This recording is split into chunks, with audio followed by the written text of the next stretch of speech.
the true flavor of Ofuna Cho, otherwise known as the home drama, will be found in this film. Those are words from director Yasujirō Ozu on his 1957 film, Tokyo Twilight.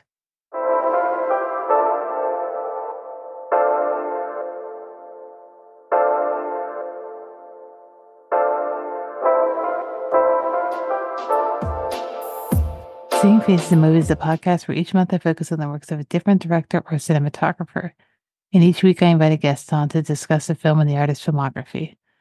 I'm your host, Felicia, and today we're talking about Tokyo Twilight. So, quick synopsis of the film is, two sisters find out the existence of their long-lost mother, but the younger cannot take the truth of being abandoned as a child. The film stars Setsuko Hara as Takako Numata, Inako Arima as Akiko Sugiyama, Shishu Ryo as Shukichi Sugiyama, Isuzu Yamada as Kisako Ajima. It's written by Yasujirō Ozu and Kogo Noda. Cinematography by Yuharu Atsuta. Directed by Yasujirō Ozu. Edited by Yoshiyasu Hamamura. Music by Takanobu Saitô. And costumes Yuji Nagashima.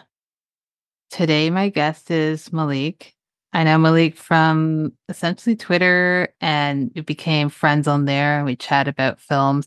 And I knew that he was into Ozu, and it was just right off the bat. I definitely wanted to have him on for the show, so I'm very glad and grateful that he said yes to come on for an episode and to bring forth a film that I had never seen before in Ozu's filmography.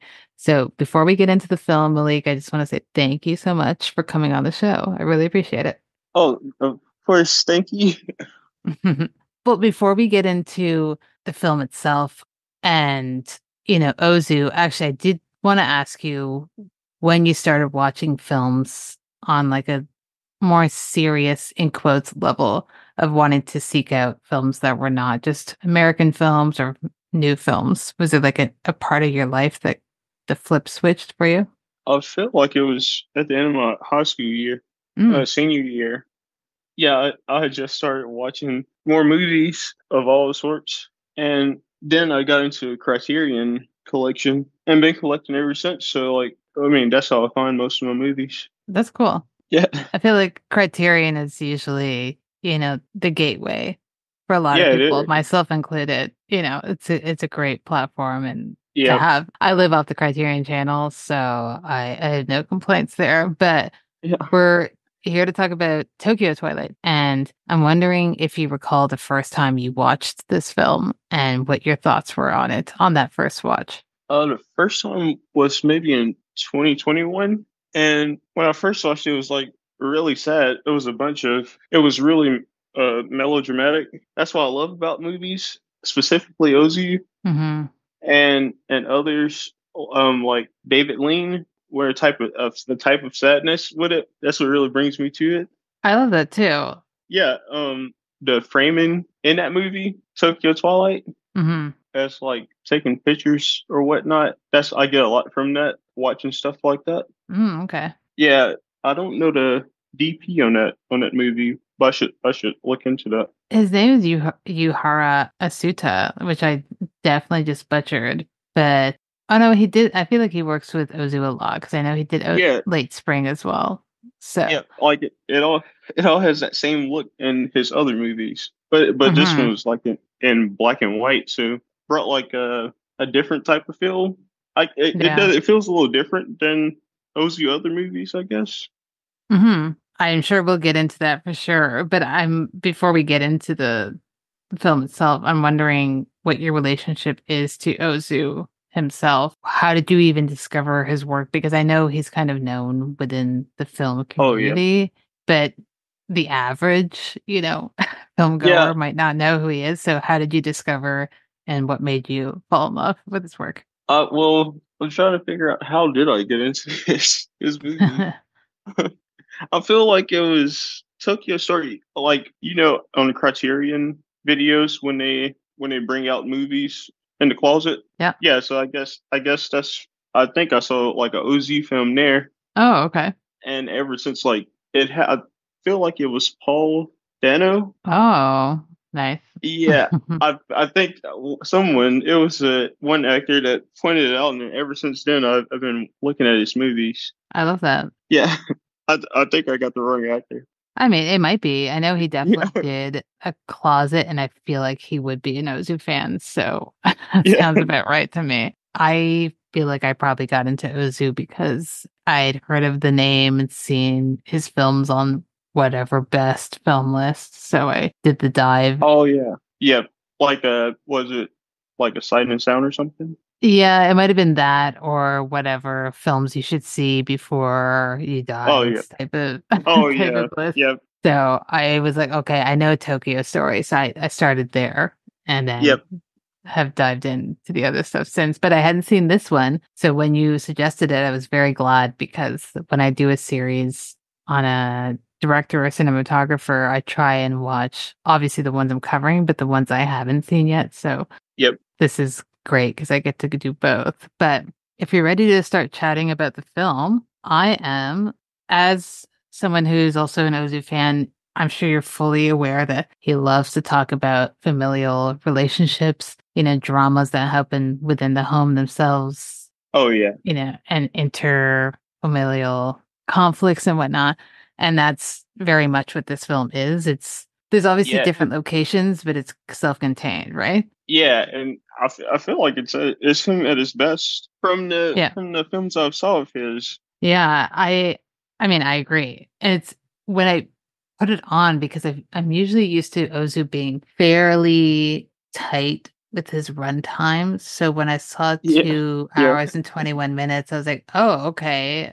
yeah, I wasn't expecting that, but then like it really merited every single yeah, minute of this film. yeah. It goes by really quick too. Oh yeah, for sure. It's just a great storyteller. But like Yeah, in this film, you've got a father who's a single father and he has 2 daughters. We later learn that there was also a son. But oh yeah, the story that we're talking about is mainly about the father and the 2 daughters. Their mom is not in the picture. So I kind of would just want to talk about the two dynamics here. So I want to start off with the 2 sisters. One is coming back to the home because she is married and she's had a child, but she is unhappy in her marriage. Her husband drinks too much. He comes home late and he's not who she hoped he would be or wanted him to be. So she comes back home to where she feels safe with her father and her sister. And then we have the yeah, other sister who's a bit younger and is just kind of living her own life at that age and sort of seeing someone and just living a whole different life, but they're now being put back together. I'm yeah. wondering how you feel about their relationship and the way it's portrayed in this film. It's really sad in a way. Well, not in a way. It's just it's really sad. Yeah. After I was going through it like before I joined here, looking at the younger daughter. Yeah, it's like bleak, Hmm. and her story and how it ends. I was kind of reading for to like get better or whatnot, Hmm. and the other sister, and she thinks it's mostly her fault, but you Yep. can't blame yourself for things like this and situations like this. It just kind of happens. I think that's like peak elder sibling, especially elder daughters, of just taking on that responsibility. Yeah, And especially because there was no mother there, she obviously was kind of like a mother to her younger yeah. sister. Is this we could say spoilers? Yeah, yeah, of course, of course. Oh, okay, okay. When she finally saw the mom, it kind of shocked me too, Hmm. and was basically telling her not to let the other sister know that she's her mother. I was trying to figure out what if she did let her know what would happen earlier in the movie. Yeah, I know that's the thing. Like, she's trying to protect her sister. And Yeah, I think that's such a Ozu strength of understanding how people react within their own yep, immediate families and those yeah, dynamics, because I think a lot of people might not fully understand that, whether it's like maybe they didn't have siblings or they didn't have a conventional childhood growing up. But yeah, seeing that and watching that, it felt very relatable of just being like, I want to protect my sister for something, but actually it's not really because it's sort of she deserves to know. So Yeah, it's a little bit yeah, selfish at the same time, but I feel like the audience can empathize with yeah. the elder sister. The auntie was a really funny character. Yeah. Yeah, when she in certain scenes, I don't think I've laughed that much in an Ozu film. Oh yeah. Yeah. She always shows up in his films. Like I just covered Late Spring Oh, and she plays an aunt in that as well, who's like the busybody and who really does mean well, but she's getting all up in everyone's business. Well, speaking of that, there's another thing that's similar for the listeners to Late Spring, which is the dynamic between daughters in this and father. I think that it's not really a dynamic that gets shown too often in films. We sometimes get it, but we don't really get it with like older daughters and their fathers. So, yeah, and on a level like that, I find that amazing because it's such a nice way of storytelling and a different mhm, view, I guess. Like in storytelling, you usually get the same type of views, but when it's like this, it's I guess a more interesting story, even mhm. though it's more of the same story that you would get if that makes sense. Yeah. I mean, it's not super inventive and new. Like, Yeah, it's not, we all know people who have dads and have those maybe closer relationship with their fathers. And I don't think any film of his has a story that's super groundbreaking. It's just the way he does it, right? Because I yeah, think something so normal, in quotes, and relatable can seem like it could be boring to people of just watching people live their everyday lives, but he makes it super not boring. yep, all in the composition. Like Hmm. that tells a whole entirely different story, but in the same story, I guess. Very much. I love this because I mean, I had watched throughout, research for the series a few in between watching Late Spring and this one, but it reminded me of Late Spring quite a bit because he's using a lot of the same actors in both and playing Oh, similar roles in both. It's the same dad, it's the same elder daughter, it's the same aunt.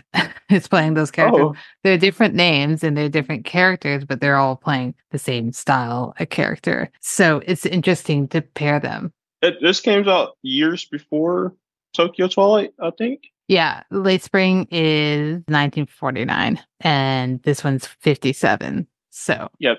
Okay.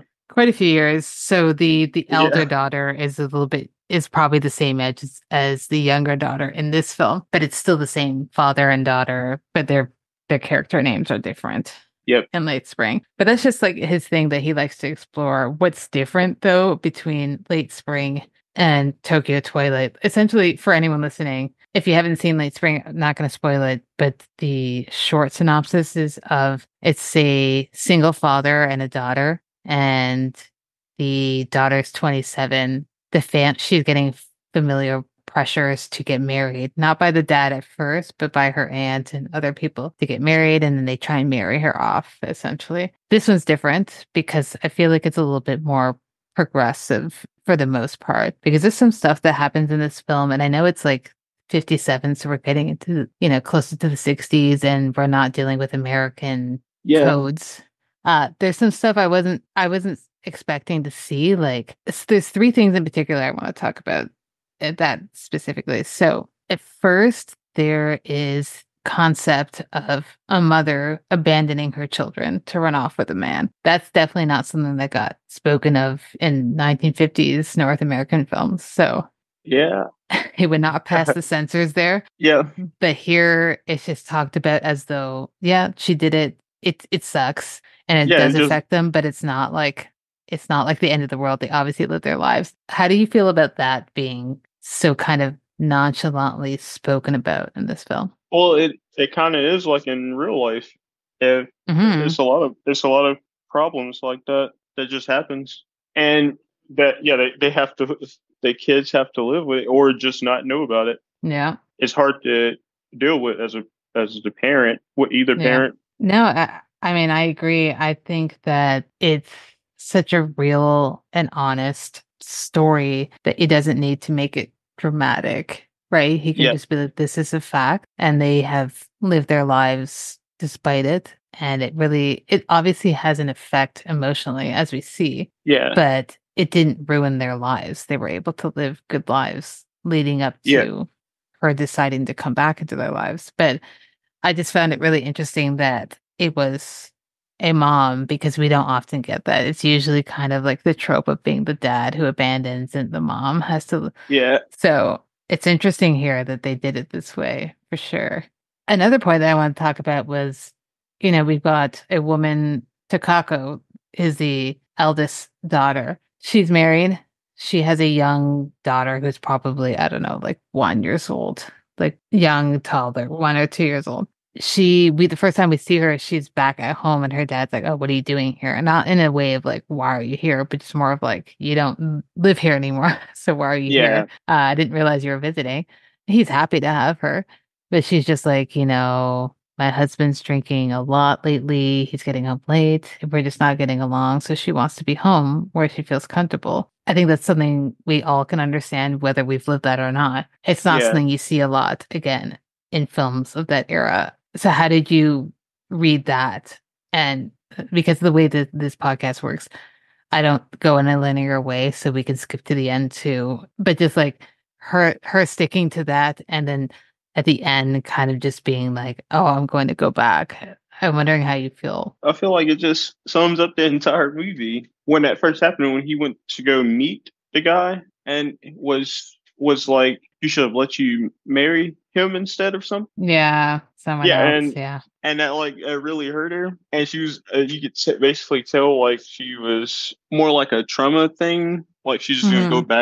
go back into it and wanted help from it, but it just didn't really come. Yeah, I think that scene is really sad when he says, because I think the dad is very empathetic towards his daughter and is happy to have her there. It's sad that it's under those circumstances, and Yeah, yeah, doesn't necessarily think her husband's, a monster, but obviously he needs help. And then he thinks of like, maybe I should have just let you marry the guy you actually were in love with instead of telling you otherwise. So it's really sad when yeah, that comes up.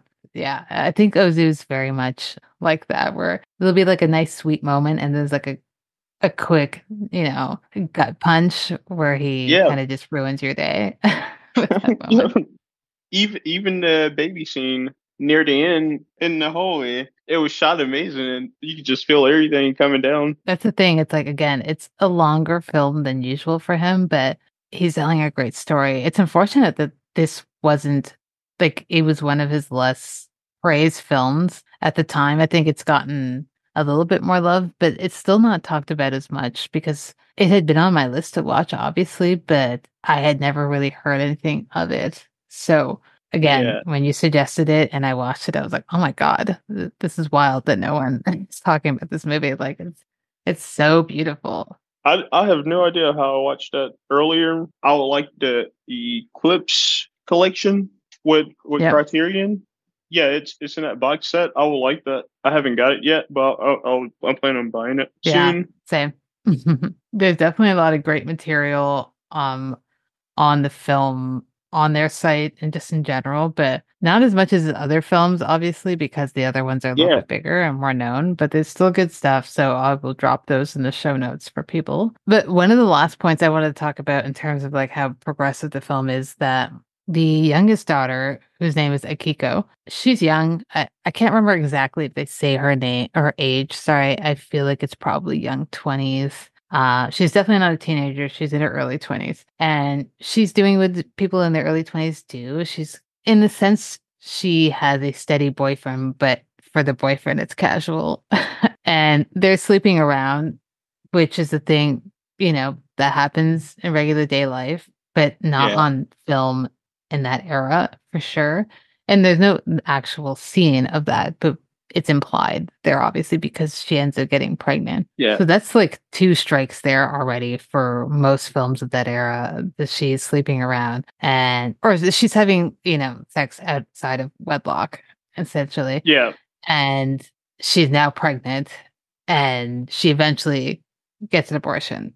So that's like a lot going Yeah. on. Again, just noting that this film is from 1957. So it's not something that a lot of even modern films tackle, let alone films from that time. Yeah. I did read that abortion was actually illegal in Japan from 1948. So it's interesting that he told the story because I think he's obviously making or sending a message there that it should be legal. At least Yeah. that's how I read it. But with all that being said, I'm wondering how you feel about all of that because it's quite a bit. Just good storytelling again. I mean, it's characters with depth, and she kept a lot of secrets from the dad during that, Hmm. and you could like feel everything coming together. I mean, like building. Yeah. And I was just hoping like somebody would come along and save her. I was really rooting for her, and the guy really sucked. I think it maybe has the greatest slap scene Oh, yeah. in Yeah. in movie history. That's a good point. Yeah, he really deserved that. I mean, yeah, he definitely did. I think from like the moment that he finally shows up, because she's been searching around town for this man, Yeah, asking around, where is he? And a lot of people are just like, why are you bothering yourself with chasing after this guy? Obviously, everyone knows, he's a piece of shit. So, yeah, and she's like, I really need to talk to him. And when she does finally talk to him, she tells him, hey, I'm pregnant. And he immediately was like, this is not good. This is a bad situation that we're in, and this can't happen. And then he turns it and being like, how do I know it's mine? And obviously that like breaks her, and you can see it because it yeah. obviously is his. It's really sad. And it's great performances from the actors Oh as yeah, well. I think they're all very, very good. And I think that just lends to how great Ozu is with human beings and just being able to get those yeah, performances out of people. Well, we did talk about or you did talk about the fact that this film is in black and white, and he's done both color, black and white. This actually happens to be the very last film that he did black and white. Everything post this throughout his career was in color. For me, I just always associate him with black and white. I think that's probably why the most of the films I've seen are black and white of his, but this is the very last one. But I'm wondering how you feel about the use of black and white in this film, because I know that you've watched obviously a ton of black and white films. You've watched a yeah. ton of films in color, and you understand the differences in the two and why they're used and how it can lend to the tone of the film. Wondering how you feel about it in this specific film. I can't say it's his best shot film, but I really Hmm. loved it while watching it. Like I need the Hmm. print of it because it looked amazing, and the shadowy rooms and streets on the like I believe it was alley. I don't know where they were walking down before they went into like restaurants yeah, and those lights hitting them while they were walking up in their coats. Yeah. It was really beautiful, and his in color films, the ones I've seen, it feels the same. I can't really say which one I enjoy the most, but this one's Hmm. I guess because more so like the last one you've seen is how I feel with his films. Yeah. If the last one I've seen is like shot the best to me, Yeah. Hey, that's a good sign. Where he's yeah, like, yeah, every new film that I see of his is like my new favorite or the one that I like the most. So yeah, I totally feel that. I think the black and white with this, lends to the tone of the story because it is quite dark and depressing, but it doesn't feel that way. Like it doesn't feel like it's dragging you through the mud as you're watching it, like you yeah. would with like a Lars von Trier film where you're like, okay, I'm really, being put to work here. There's still a sense of whimsy, I think, with it. Yeah, like a real life story. Like it's not Exactly. always bad. That's the strength of his work is that he's really, you could kind of say that he's basically just painting real life and putting and smacking it onto film, and he's just pointing his camera. And a lot of times he is just pointing his camera and letting things happen. But Yeah, he is, writing these things. Like he co-wrote this. So he is crafting this story, but he understands human beings so well. And a lot of people don't understand human beings. I don't know if it happens a lot in his other films, but like breaking a fourth wall in this film when they look at the camera, like they're talking to you. That was a really nice touch during the film. Like the auntie had a lot of these when she was walking after she got done talking on the phone. Hmm. She was walking back to the table, and like how the camera was placed in the lower spot, like in a corner, like we aren't actually watching the movie, like we're spying in on them or something. Yes. Yeah, It feels like you are spying in on them, but not in like a perverse yeah, way. It's just sort of like, oh, you're a guest there, but yeah, it just kind of feels like you're there with them as opposed to like spying from the windows, which is a talent, right? Because I think yeah, it takes a lot of talent to make things so comfortable for the audience. And yeah, despite the fact that you're talking about some really heavy shit, yeah, it's not casual, the fact that their mom that they haven't seen in however long decides that she wants to kind of be in their lives to some extent. You have the other daughter, both daughters going through their own personal things on top of that. So it's a lot that they're going through. But yeah, but it never feels heavy. yeah. I mean, I can't speak from personal experience, but like you like someone not being in your life, they just try to just come back in it, even though they don't you don't really know them. It feels really weird, and especially if they're just so casual. Like the mother was so casual when she was sitting on the side I talking to know. the younger daughter. It's really weird to watch because I also don't have personal experience with that. But it's hard to watch that because you're like you want to be mad and upset with the Yeah, mother for doing what she did. And I think that the film is not trying to necessarily sympathize with her at all and trying to make us feel sorry for her. But yeah, you do kind of feel for her a little bit because she is trying, but it's like at this point it's too late and it's up to the daughters to make that decision on it's not up for the audience to do it. So yeah. it's rough and it's interesting. And I love the fact that he wasn't like, I want you to feel this exact way about these people. He's like, this is up to you to make that decision, how you feel. That's like the Yeah. best movies. One of the last things I wanted to talk about, and we've kind of just touched upon it here, what we were talking about was kind of how this film is rooted in the genre of melodrama. And Oh I yeah, think when people hear melodrama, they think, oh, it's over the top. And some melodrama yeah, is, but a lot of melodrama isn't. It's just that I think melodrama allows for like multiple high tension events to happen within like the frame of a story, whereas you wouldn't necessarily get that in a straightforward drama. So, like we've been saying, there's a lot of stuff, like heavy stuff happening in this, which causes yeah. it to be a melodrama, but it's not over the top. I'm wondering how, if you're a fan of that genre, of other films within that genre, and how it fits in to that genre again for you. Yeah, it's like my favorite Mm, smaller theme, I guess. Not my favorite, but I just love watching those type of things. same. And I think the music plays a lot into melodramatic scenes. Mm-hmm. Like the music in this movie is amazing. Very low, but like you can feel it every time it starts playing. Unlike movies like Todd Haynes, Douglas Sirk, Written on the Wind, Oh yeah, love that. it plays not similar to Ozu, but it is kind of similar. Like Hmm. their themes, how they both. I think Douglas makes it a little more melodramatic. If you think Yeah. you know what melodramatic means, you might feel like it's more like Douglas Sirk movies rather than Ozu movies. But it's different ways to make it, and they both have a lot of music that Hmm. that hits in the right spots when it matters. I mean, I 100% agree with literally everything you said. When I was watching this and doing research, I was like, it does remind me of, again, I love Douglas Sirk. He's one of my favorites. And it specifically reminded me of Written on the Wind because I love that because it has those familial tensions, but they have similarities, but they're kind of polar opposites because I think Written on the Wind is a Yeah, lot more high tension because yeah, that's who Douglas Sirk is. It's like high stakes at all times.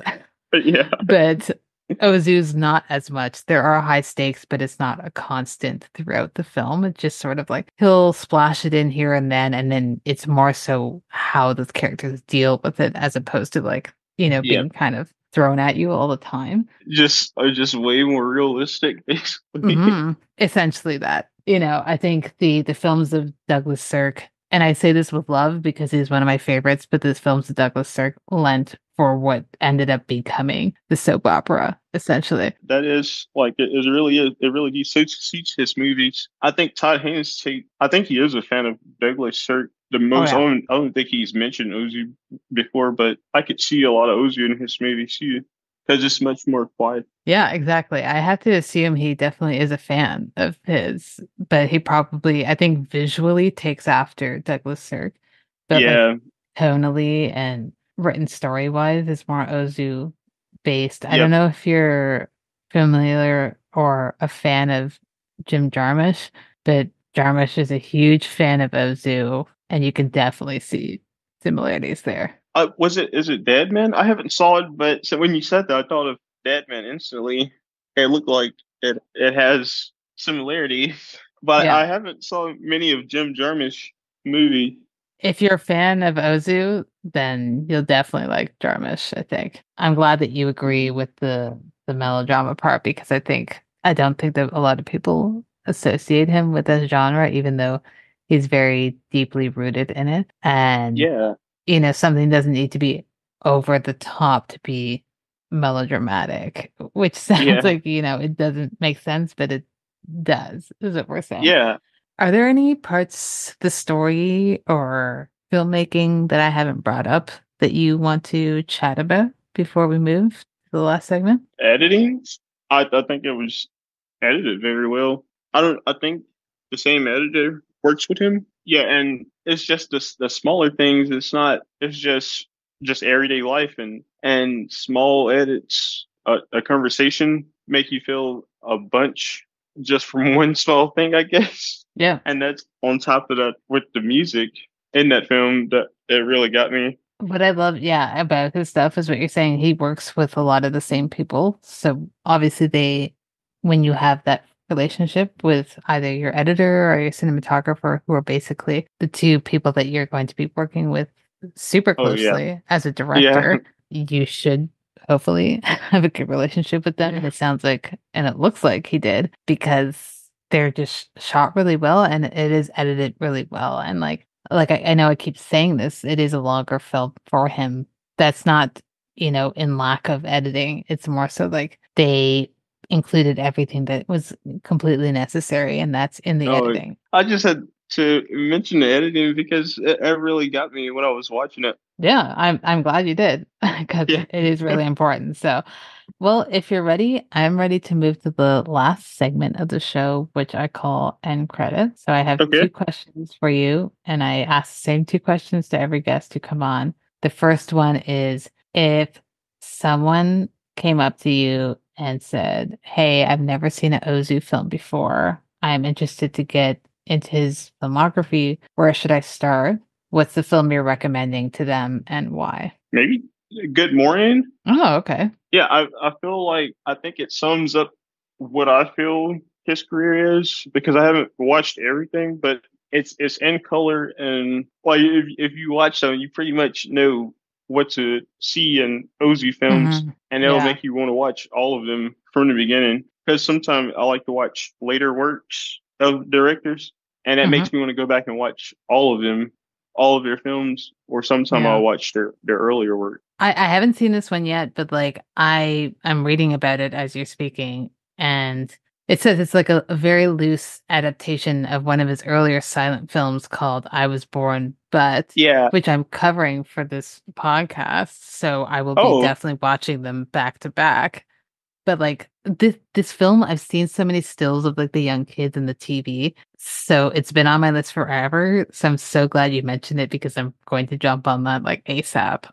Like I oh, cannot okay. wait to watch it. But I think that's a great recommendation for someone. And as you said, like sometimes you don't need to start from the beginning because sometimes the beginning you kind of are more sympathetic towards if you've seen other films first. So sometimes it's good to start a bit later and then you can be like, "Oh, I can go back and appreciate how they got to where they were." And he Yeah. has a pretty vast filmography. There's a lot of Yeah. films. So, Good Morning, that's a good one. I've been putting Late Spring as my starter film. I think the stuff that he talks with families is where you can go, and there's plenty of films that he has made about families, so you can't really Yeah. go wrong. But I think those ones are the best ones to start off with because that's what he loves the most. And then you can fully understand who he is, and then you can just branch off if you want and go watch the other stuff. So the last question that I have for you this evening is the double bill question. So talking about Tokyo Twilight, if you're going to create a double bill either for yourself or for someone else, what film or films would you pair this with and why? I feel like I want to see a Todd Haynes film. Maybe no. I'll say Ridden on the Wind, just Okay. because Good. of the opposites of melodrama, like you were talking about. Just to show an example, basically, it can be different types. I think it'll be worth watching. Yeah, I think so too. I think that's the best way of doing it because, like, a double bill doesn't necessarily mean it has to be the two exact same films. It could just be like thematically or genre wise they match. So Yeah, I personally would love to watch the double bill because I love both of these movies. But as you said, it shows both sides of the genre so perfectly and how they work within the same genre, but they're also quite different. So yeah. I think that's great. Criterion Channel should make one for their month. They really should. I don't know why they've been like slacking on that. Like if they want someone to curate it, I'm available. I'm Yeah, ready. The ones that I picked, so I did think of Written on the Wind, so I will go with the other two very quickly of what I thought of. And for some reason, one of the first ones I thought of was 20th Century Women, which is a more modern film by Mike yeah. Mills, 2016. Have you seen it? Oh yeah, I have. I saw it when it not when it came out, maybe like a year after it, but I did Mm-hmm. not have Letterboxd by that time. I just Mm, watched it, but I remember it so well because I've been a fan of Mike Mills since then, and I watched his older works and stayed with him since now. Whatever he releases, I always want to see. I think he's great. He's not talked about enough, but like whenever he does Yeah, release a film, it does, make a little bit of traction here and there. This yeah, one, I definitely didn't see it when it came out. I think I would have seen it at least 2 years after it came out. And I loved it. Like I love the cast, but I just kind of love like that family dynamic, even though some of them are not necessarily related, but they have this family yeah. dynamic and it's sort of what's going on in their everyday lives. That could be Greta Gerwig's best role. I think so. That and Yeah. Frances Ha are her best acting roles, I think. Oh yeah, yeah, But I love this movie and just like how it touches upon like stuff that can be heavy but never feels overwhelming the same way with Ozu. So I think they would match quite well. And the other one I thought it was more on the melodrama side, and it's film from 1937 called Stella Dallas, which stars Barbara Stanwyck, and she wants a better life for her daughter. She kind of loses her daughter essentially. And this is not spoilers. You could read this in the synopsis, but she loses her daughter with the husband who has money, but she doesn't. All these things happen, but it's quite heartbreaking because this is a mother who's hoping for the best for her kid, but she's also not around. So it's quite similar to this. I have to get into that one. I think it's Yeah, it's oddly enough quite easy to find because all those like super early movies are like on something because at this point, they don't have to pay to put them on. So they're oh probably on yeah. like Prime or they're on Tubi. They're probably on both. Yeah, yeah. And sometimes, like, it's a lot of free prints on YouTube, and they're Mhm. really good. I mean, I wouldn't be surprised if it's on YouTube. So I highly recommend that one. But yeah, those are my pairings for Tokyo Twilight. But I think that was Tokyo Twilight. I think we covered it. It's a film, as we've been saying, that's quite heavy, but also not. Like there's heavy things that happen in it, but he tells that story with such ease and craftsmanship. And that's why we all love Ozu. So I was so glad to have you on to chat about it. Thank you so much, Malik, for coming on. I really appreciate it. Thank you. Seeing Faces in Movies is an official podcast of the Royal Film Club. It's hosted and edited by Felicia with intro music by Lamar Walker. If you like what you heard, let us know at seeingfacesinmovies.com or send us an email at seeingfacesinmovies@gmail.com.